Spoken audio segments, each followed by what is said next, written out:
ముందుగా నూతన సంవత్సర శుభాకాంక్షలండి వృషభ రాశి వారికి, అలాగే ప్రతి రాశి వారికి, 12 రాశుల వారికి, 27 నక్షత్రాల వారికి ఈ 2025వ సంవత్సరం ఎలా ఉందో భూత భవిష్యత్తు వర్ధమానం గవ్వల శాస్త్ర ప్రకారం చూస్తామండి. గవ్వల శాస్త్రాన్ని చింతామణి శాస్త్రం అంటారు, లకుట ప్రశ్న శాస్త్రం అంటారు. వృషభ రాశి వారి పేరు మీద 9 గవ్వలు 3 సార్లు వేసి వాటిని లెక్కబెట్టి వారి జ్యోతిష్య బలం ఎలా ఉందో, భూత భవిష్యత్తు వర్ధమానం ఎలా ఉందో, నూతన సంవత్సరం 2025వ సంవత్సరం ఎలా ఉందో చూద్దామండి.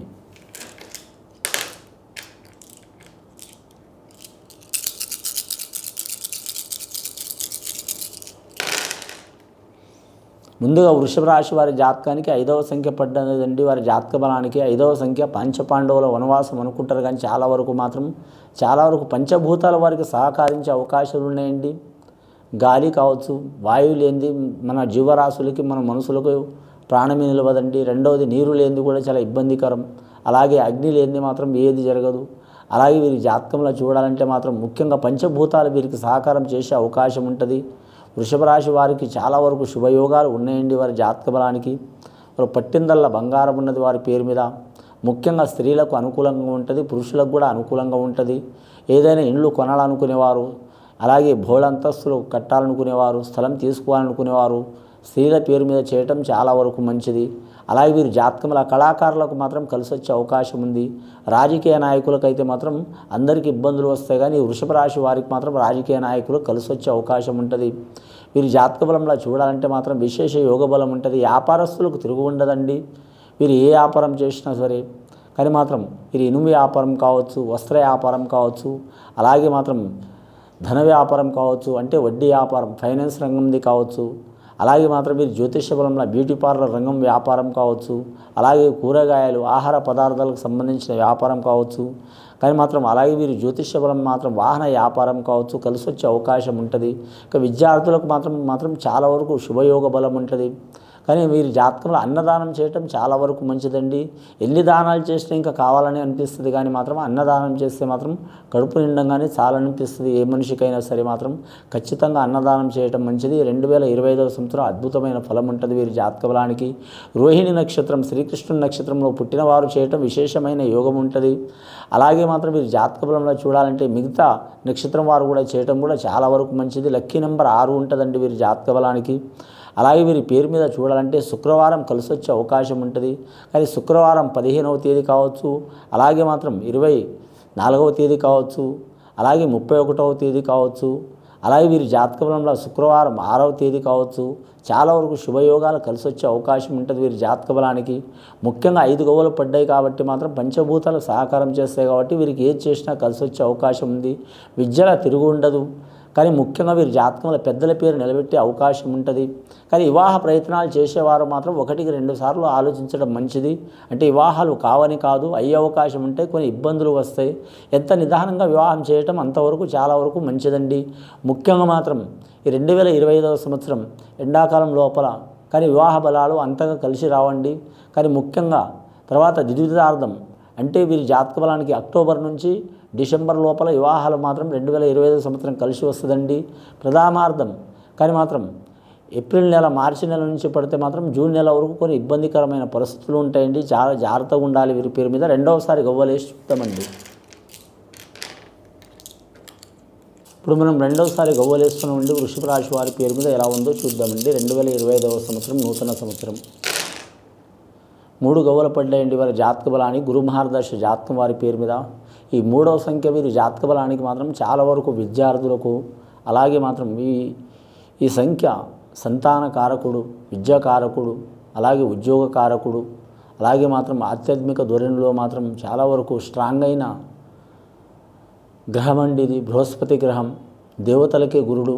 అలాంటిది మాత్రం మన మనసులకు చాలా వరకు శుభయోగం అండి. కానీ మాత్రం ముఖ్యంగా వీరి జాతకంలో మాత్రం విద్యార్థులకైతే విద్య విషయంలో కలిసి వస్తుంది. వివాహ విషయంలో ప్రయత్నాలు చేస్తున్న వారు మాత్రం తప్పకుండా వివాహ విషయాలు కలిసి వస్తాయి. అలాగే సంతానం కోసం ఇబ్బందులు పడుతున్న వారు సంతాన చిక్కులు వెళ్ళిపోతాయండి.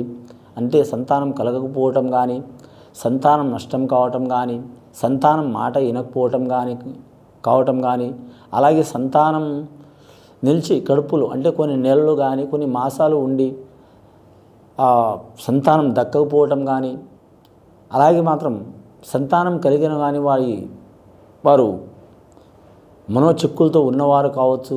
మనోచిక్కులు అంటే ఆ సంతానం మైండ్ పెరగకపోవటం, ఆరోగ్యం శరీరం పెరగకపోవటం, మానసికంగా పెరగకపోవటం, శారీరకంగా పెరగకపోవటం, ఇలాంటి సంఘటనలు ఉంటే తొలగిపోతాయండి.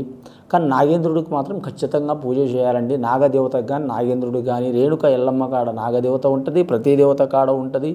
అలాగే శివుని మెడలో ఉంటాడు కాబట్టి ఆ నాగేంద్రుడిని పూజ చేయడం చాలా వరకు మంచిది. ఈ రాశి వారి జాతకంలో చూడాలంటే మాత్రం నాగదోషం ఖచ్చితంగా ఉంటుందండి వీరి జాతక బలంలా. కానీ 2024 సంవత్సరం ఇక నాగదోషాలు చెప్పాలంటే 280 రకాలు ఉంటాయండి. చెప్పుకుంటూ పోవాలంటే కొన్ని గంటలు 12 గంటల టైం కూడా పడతాయి. కాబట్టి మాత్రం ఈ వంశంలో కావచ్చు, ఇంట్లో కావచ్చు, భార్య సైడు అంటే భార్య భర్తల్లో భార్య సైడు కావచ్చు, భర్త సైడు కావచ్చు, ఏదైనా ఒక నాగదోషం తప్పకుండా ఉంటుంది. కాబట్టి రేణుక ఎల్లమ్మని పూజ చేయటం, అలాగే రెండవది శివుణ్ణి ఆరాధన చేయటం, అలాగే మాత్రం కొందరు నాగుల పంచమికి, నాగుల చవితికి పూజ చేస్తూ ఉంటారు. పుట్టకాడ మామూలు టైంలో కూడా మంగళవారం రోజు పూజ చేయడం చాలా వరకు మంచిదండి. చవితి రోజు కానీ పంచమి రోజు కానీ మాత్రం మూడవసారి గవ్వలేసి చూద్దామండి వీరి పేరు మీద ఎలా ఉంది. 5 గవ్వలు, 3 గవ్వలు, 8 గవ్వలు పడ్డాయండి.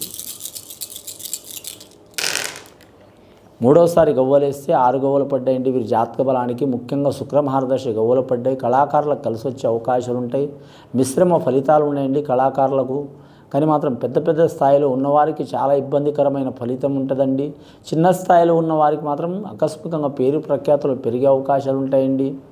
అలాగే వీరి జాతక బలంలో చూడాలంటే మాత్రం మీడియా వారు కావచ్చు, కళాకారులు కావచ్చు, సంగీత కళాకారులు కావచ్చు, గాయకులు కావచ్చు, నిర్మాతలు కావచ్చు, డైరెక్టర్లు కావచ్చు, కథానాయకులు కావచ్చు, కథానాయకులు కావచ్చు, అలాగే మాత్రం నటులు కావచ్చు, సాంకేతిక నిపుణులు కావచ్చు, చాలా వరకు శుభకర యోగ బలాలు ఉంటాయండి.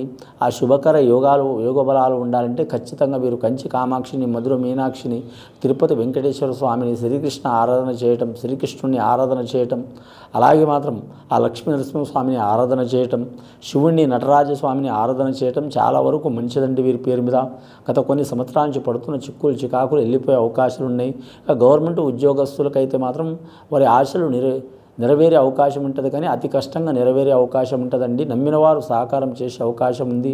దయ్యం, భూతం, మంత్రం, తంత్రం, చెడుపు, చేతబడి ఏది ఉన్నా మాత్రం వీరు మాత్రం ఖచ్చితంగా మాత్రం వీరు నమ్ముకున్న దేవునికి మాత్రం సహకారం చేయాలండి. చేస్తే మంచిది. వీరి జాతకానికి మాత్రం గోధుమలు దానం చేయడం చాలా వరకు మంచిదండి. ముఖ్యంగా 5, 3, 8, 6 గవ్వలు, 14 గవ్వలు పడ్డాయండి. మొత్తం వీరి జాతక బలానికి 14 గవ్వలు పడ్డాయి. 14వ సంఖ్య చాలా వరకు శుభకరమైన సంఖ్య అండి వీరి జాతక బలానికి. కానీ మాత్రం 14 లోకాలు ఎక్కడ పోయినా వీరు మాత్రం తప్పకుండా అనుకున్నది సాధించే అవకాశాలు ఉంటాయి. వీరి జాతక బలానికి చూడాలంటే మాత్రం రాబోయే కాలంలో మాత్రం కలిసి వచ్చే అవకాశం ఉన్నదండి. వీరు ఎవరిని పూజ చేసినా చేయకపోయినా నవగ్రహాలని మాత్రం ఆరాధన చేయాలని వచ్చిందండి. ఇది విని చూసి ఆచరించే వారికి చాలా వరకు శుభ ఫలితాలు కలుగుతాయండి. శుభం భూయత్.